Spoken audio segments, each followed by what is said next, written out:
Bonjour et bienvenue dans Paroles de nomadiste, le balado de Nomad Van. Dans cette série d'entrevues, nous partons à la rencontre de celles et ceux qui vivent l'aventure nomade au quotidien. Des propriétaires de van qui nous racontent leurs projets, leurs voyages et leur expérience sur la route. Comment vous est venue l'idée de vivre à temps plein dans votre van ? En fait, c'est un rêve qu'on avait depuis quand même longtemps, mais qu'on n'avait jamais même essayé avant de se lancer dans la vanne. Juste pour vous dire, on avait un panneau avec sur le mur avec tous les pays qu'on voulait visiter, puis on avait notre van dans le coin qu'on voyait toutes les fois qu'on rentrait dans le condo. Donc, c'est quelque chose qu'on avait depuis longtemps. Puis, quand on a décidé de laisser nos emplois, en janvier 2023, c'est là qu'on a commencé à vraiment chercher un petit peu là, la vanne, qu'est-ce qu'on voulait faire exactement. Au départ, quand on est parti, on était peut-être un petit peu inquiet de toute la technicalité de comment que la vanne fonctionne, remplir l'eau, les bonbonnes de propane, trouver un endroit pour dormir.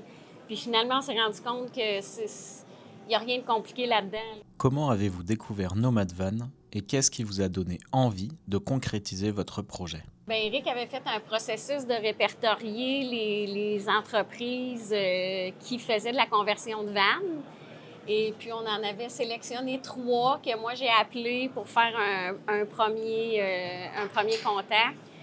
Puis, bien évidemment, Nomad était dans la liste, mais Nomad a été très accueillant. C'est là où moi, mon feeling était le meilleur avec tout ce qu'il y avait à offrir aussi, là. Et c'est sûr qu'il y avait une petite coche de plus sur l'offre, sur l'accueil, tu sais, on s'est senti bien tout de suite. Fait que, effectivement, ça a été notre choix. Oui, la première rencontre a eu lieu quelque part en mars avec Olivier, rencontre virtuelle, vu qu'on était en Floride encore. Et puis ça s'est super bien passé, la connexion. Et puis, un mois plus tard, on a eu la chance de descendre. On est descendu à Belleuil, aller rencontrer Olivier et toute l'équipe, voir un petit peu les installations. Puis, à partir de ce moment-là, on était conquis. Comment avez-vous choisi votre modèle de van et pourquoi celui-là en particulier? Nous, on a le ProMaster 3500. Ouais. On avait décidé du ProMaster plus pour le type de voyage qu'on voulait faire. Là, on savait qu'on voulait aller en Amérique centrale, en Amérique du Sud, puis on trouvait que c'était plus facile, ce modèle-là, par rapport aux pièces que le Mercedes. Au niveau de l'aménagement, aviez-vous des critères précis? On voulait vraiment avoir notre espace de vie à l'avant, avoir un grand espace. On avait aussi quelques critères. Le lit, on ne voulait pas un lit démontable qu'on avait à monter tous les jours. Le lit fixe, la douche. La douche était importante dans notre style de vie qu'on voulait faire. On voulait s'assurer là, d'un certain confort, une certaine flexibilité. Quels sont les équipements que vous utilisez le plus au quotidien? Bien, c'est sûr qu'en vivant à temps plein dans notre van, je dirais qu'on utilise vraiment pas mal tout. Je dirais que c'est sûr qu'on cuisine quand même aussi beaucoup dans notre van. Le garage est il est bien rempli avec deux vélos électriques. On a un kayak gonflable. On a aussi tout notre équipement de plongée. Fait que je vous dirais que le garage est quand même important pour nous, là, l'espace en dessous du lit. C'est ce qu'on voulait, puis ça, on ne le regrette pas dans la configuration. Là. Puis on ne voulait pas avoir, avec le type de voyage qu'on était pour faire, de choses à l'extérieur. On ne voulait pas de rangement extérieur pour pas que ce soit apparent. Donc, ça, c'était quelque chose quand même là, qu'on a maximisé. Là. Qu'appréciez-vous particulièrement dans votre style de vie aujourd'hui? C'est toujours de la nouveauté. Fait qu'à chaque place qu'on arrive, faut toujours retrouver nos repères. Puis c'est ça qui est le fun. Puis ça nous permet aussi de rencontrer beaucoup de gens formidables sur le chemin. Malgré qu'on a souvent des temps qu'on est aussi souvent tout seul, dépendamment de où on est. Comme Caroline disait, moi, ma plus grande peur, c'est de dire on va-tu trouver des places au coucher? Aujourd'hui, il est 4 heures, on ne sait pas des fois où on va coucher, puis ça ne nous inquiète plus. Là. Mais la beauté de la chose, c'est qu'on ouvre la porte puis on a tout le temps un paysage différent. Le fait de ne pas avoir de date de retour, ça permet de vraiment, comme je disais, quand on aime, on reste plus longtemps. Puis, tu sais, s'il y a des fois, là, c'est arrivé qu'on a été malade, on reste plus, on s'en va se stationner à quelque part, on reste là le temps tu sais, fait que oui, ça donne une certaine liberté. Puis... C'est beaucoup plus un mode de vie au jour le jour que ce qui amène le sentiment de liberté, c'est difficile à expliquer, mais la notion de temps n'existe comme plus, dans le sens où, comme Éric il dit, on n'a pas de date de fin ou de date de retour on fait pas de réservation, on fait pas de... Tu sais, c'est vraiment un mode de vie au jour le jour, là, tu sais.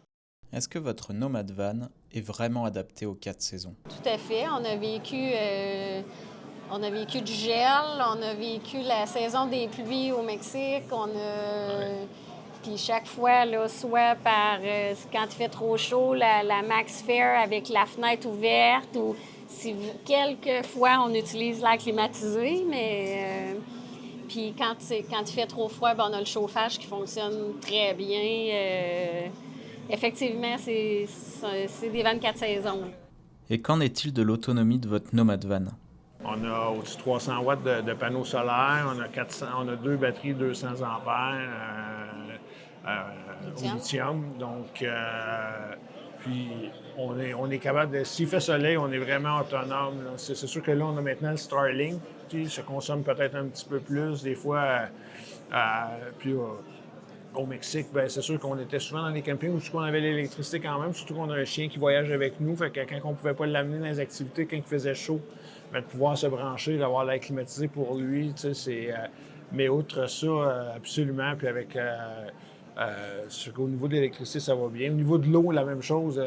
Avec 125 litres d'eau propre, 50 litres d'eau grise qu'on a, on est capable de faire quand même plusieurs jours là, sans aucun problème. Là. Fait qu'on on adore notre autonomie. Selon vous, qu'est-ce qui distingue votre Nomad Van des autres? Tout le monde qui voit notre van, ils le disent aussi, là, la finition, on ouvre la porte, c'est beau, Moi, je me sens un peu comme chez nous, que j'avais un peu ce genre de design-là à la maison. Donc, c'était important pour moi ça faisait partie des critères quand j'ai choisi Nomad, que ce soit beau, t'sais. Absolument. Puis c'est notre maison qu'on voulait vraiment quand même. On vit à temps plein, on voulait vraiment avoir un confort. Quand on a choisi Nomad, quand Caroline parlait du processus d'entonnoir qu'on a fait pour arriver au choix de Nomad, c'était des critères, le confort, puis on voulait se sentir bien à l'intérieur. Là. Aujourd'hui, changeriez-vous quelque chose dans votre van? J'en regarde beaucoup des vannes, puis ma van reste encore mon coup de cœur numéro 1. Là, pour tout le reste, comment elle est configurée, comment que je ne changerais rien dans tout ça. Là. On la trouve parfaite. Pouvez-vous nous partager 2 ou 3 voyages qui vous ont marqué? Dans les 3 derniers mois, on a fait, juste avant de revenir pour la période des fêtes, là, on a traversé au Guatemala, puis on est allé après ça au El Salvador. Puis juste fin novembre, on a commencé à remonter tranquillement. Alors, au Guatemala, on est revenu au Mexique. Donc, c'est vraiment, on a commencé notre début d'Amérique centrale, là. Et puis, pour ce qui est de nos endroits favoris, bien, je vais te laisser le loisir. C'est difficile à choisir. J'ai définitivement eu un coup de cœur pour l'Alaska.